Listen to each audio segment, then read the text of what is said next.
चिरां जिल्ला बिजिनेनि सिङाव थानाय सुबाइजार सेनं हास्रावबारि बेयाव जोङो 10 साननि हाबाफारि लानानै मोनसे रुंसारि बुधबार बर' गोसोखां ट्रफि जोलुर बादायलायनाय हाबाफारि जोङो बेखौ खुंनो थि खालामदों। दा फैयै फैयै बे हाबाफारिया गाबोन 16 आगस्टनिफ्राय लानानै 25 आगस्टसिम थामहिनबा 25 आगस्ट खालि बियो फाइनाल खेला जागोन। दा जोङो बेयाव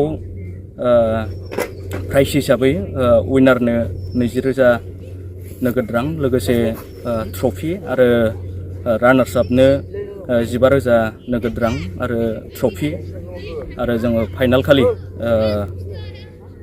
बेस्ट प्लेयार बेबायदि सायख'नायनिबो मोनसे थांखि लादों। बिथांनो 1,000 नोगोद रां आरो ट्रफि बिथांनोबो जोङो गथायनाय जागोन।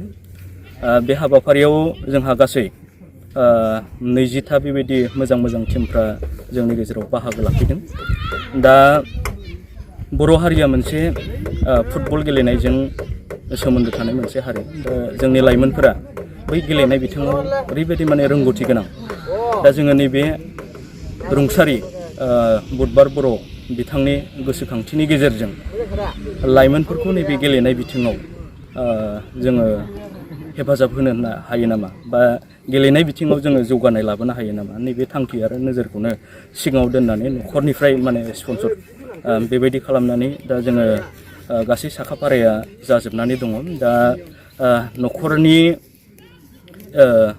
जे फिसालाफोर जाय जोंहा मिजिं बर' दङ, सानसुमा बर' दङ आरो निजोम बर', बै बिथांमोनहानो आरो बेजों लोगोसे न'खरनिफ्राय जे ओरै जाय रुंसारि बिथांनि अनसुलि बिसि थाबाय, बिहामजोफोर 3 थाबाय, बै बिथांमोननि मोनसे नाजानायनि गेजेरजोंनो नैबे जे गिदिरथार मोनसे हाबाफारि बियो जाफुंनो थांगासिनो दङ।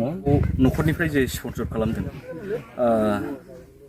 बिथांनि जे रुंसारि बिथांनि माखासे बाथ्राखौ आं बेयाव फोरमायाबा जानाय नङा।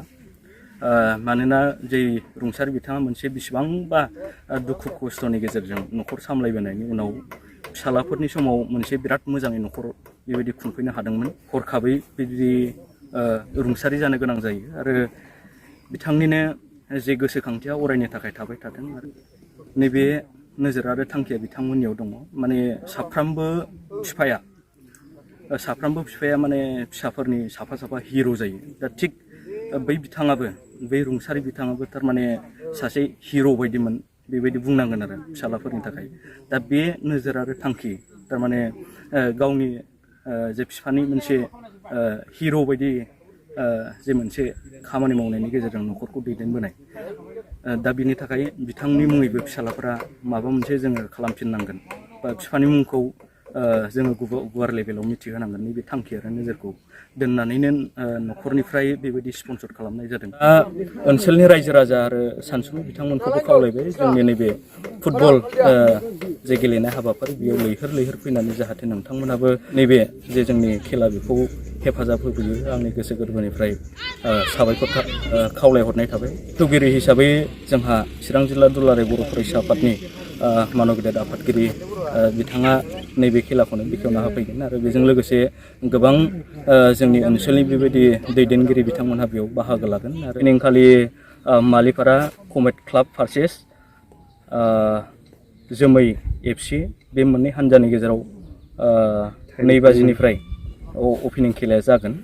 दा बेखायनो जायफोर बिथांमोना अपेनिं खेला गेलेगोन बिथांमोनखौबो आङो आंनि गोसो गोरबोनिफ्राय खावलायहरबाय थाबैनो जाहाथे बिथांमोनहा सम थिखानाय बायदियै जोंहा फिक्साराव होखानाय बायदि बिथांमोनहाबो सम बायदियै फैनायनि गेजेरजों जे खेलाखौ मोजाङैनो मोजां गेलेफैयो। आंनि गोसो गोरबोनिफ्राय दाना होजानाय कमिटिनि कनभेनर हिसाबै बिथांमोननिसिम आंनि गोसो गोरबोनिफ्राय खावलायनाय थाबाय। गोजोन्थों।